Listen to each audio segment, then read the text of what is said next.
Hello everyone, welcome to my older adult oral video presentation. My name is Brittany Ketchum, and the stage that I chose is stagnation versus generativity, which is an Erikson stage. And before understanding the crisis that people will face in these stages, I want to describe what a developmental task is. And it is a healthy, age-appropriate activity that allows growth. So these types of developmental tasks that people will be focusing on in this stage are their careers, their family, their community, the future generations, and selflessness. So looking outside of themselves to see how they can better help future generations.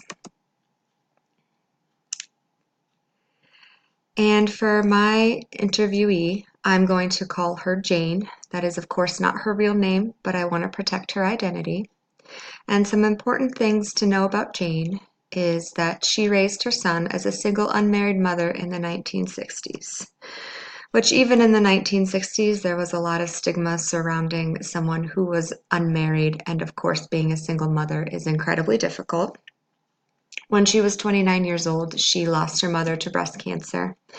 And because she was the youngest of 5 siblings, she stayed on her parents' farm to care for her sick father. At that point, her mother was already deceased, and there was nobody left in the household to care for her father. At first, she worked part-time as a seamstress in a clothing factory, and she worked in the evening times, and that's how she supported her son. However, she also mentioned that she relied on government assistance for income. Eventually, while she was taking care of her father, she realized that she enjoyed doing this type of work. So she started going to nighttime classes and obtained her certified nursing assistant certificate, and she cared for sick individuals in their homes.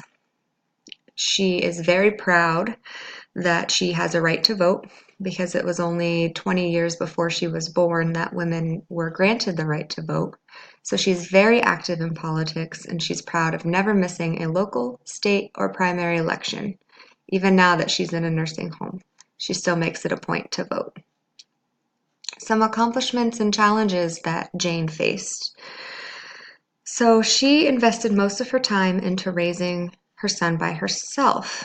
So because her and her son's father never married, and he was not in the picture at all during her son's birth and growing up, she was solely responsible for his basic emotional, physical, environmental, and monetary needs, being his sole provider. And she always took him to church on Sunday. That was something that she was very, very proud of. And I think she's very proud of this because her son is now a minister. And so I think that she kind of takes great pride and accomplishment in thinking that she was kind of the reason he became a minister. So during this stage, another challenge that she faced was dealing with the death of her mother, which is a trauma in itself. She was only 29 years old when she lost her mother. And because she was the youngest of 5 siblings, she was the sole person who became responsible for also taking care of her father while she was raising a son by herself. And it was during this time that she tried to keep the family farm running and realized she could not. She was one person, and a farm requires intense physical labor. So she had the task of selling the family farm, which was also very difficult for her. She hated her job as her seamstress. She worked part-time in a clothing factory and despised going to work every night. She learned that she enjoyed caring for others, and she eventually obtained her CNA certification and began going into others' homes to care for them. During her stagnation versus generativity stage, she also became the last living person in her immediate family. Like I said, she is the youngest of 5 siblings. Her older siblings, some of them passed away from Parkinson's, one of them died in a car accident, or from other debilitating health concerns. And some more accomplishments from this phase is that she takes her voting privileges very seriously. She emphasized during our interview how important it is to be involved in the political process. Definitely kind of borderline lecturing me on the importance of voting and how the people that we nominate into these political positions will directly affect the type of world that we live in. So her psychological crisis resolution, the main point of this phase is that people will invest in themselves, they'll invest in their careers, they're still doing the things that they need to survive, like building on their careers and going to work. But it is during this stage that they understand the importance of investing in future generations. So it's really about a time of getting out of yourself and trying to help others. And according to a research article by Malone, Valiant, Rentz, and Waldinger, achieving success in this developmental stage directly relates to higher cognitive functioning and generativity in older stages. So when you are successful in this stage and you are putting more into future generations, it's actually relating to higher cognitive functioning when you're an older adult. Additionally, there was another research conducted that shows that this theory of generativity helps to reduce the fear of death because it places value in instilling your cultural norms into youth to ensure its continuance. So as you are putting your morals and beliefs into someone of a younger generation, you know that those morals and beliefs are being passed on and will continue on even without you. Therefore, this article is stating that this is going to lead to someone not being so fearful of death because a part of them are still living on, even if it's not in their physical body. Some biopsychosocial factors, sorry, couldn't say that word. At the biological level, Jane was diagnosed with early stages of breast cancer in her mid-40s. So she went through treatment, and that was a very difficult time for her. So that could have very much so hindered her being able to move forward in the generativity and stagnation phase. Additionally, one of the good things about her psychological level is that she has very strong spirituality, and this strong spirituality helped her cope with the loss of her parents, with the loss of her siblings, and dealing with breast cancer, as well as raising her son by herself.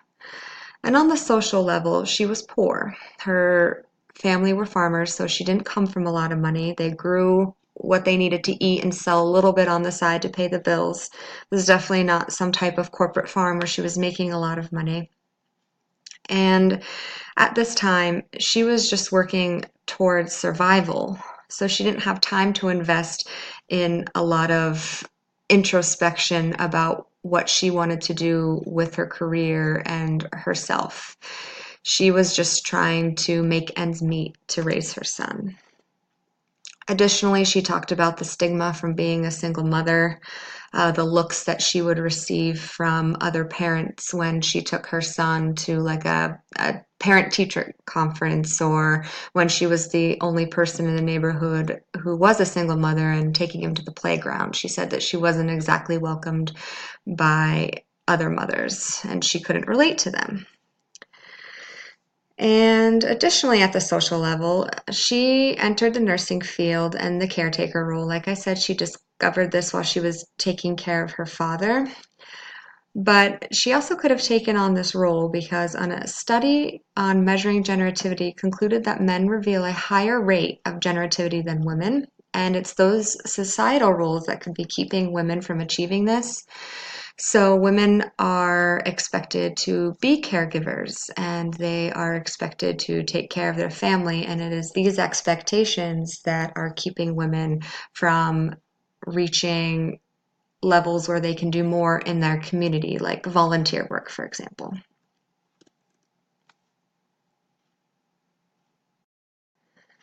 Some of the oppression that I noticed during our interview was ageism, which, according to Rogers, is a negative attitude toward aging and older people based on beliefs that older people cannot function as well as younger people.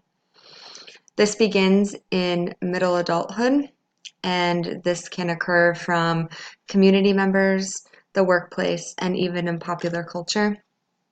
In Jane's case, she was looked down upon in her CNA class because she was one of the older individuals who was obtaining that certificate. And she said that she was not hired right away after she completed her course, and she felt that it was due to her age because it was a lot of young girls who were going into nursing rather than Jane, who was in her 40s when she completed this. Additionally, she said it was very difficult to date. She never married the father of her son, and said by the time she was interested in dating or had time to date, that she felt that no man was interested in her because she was older.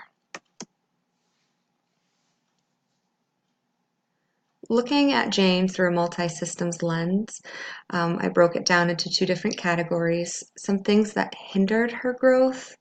Her family relied on her to provide the care of her sick father, and in doing so, this left little time for self-exploration of hobbies or career or education that Jane could have pursued.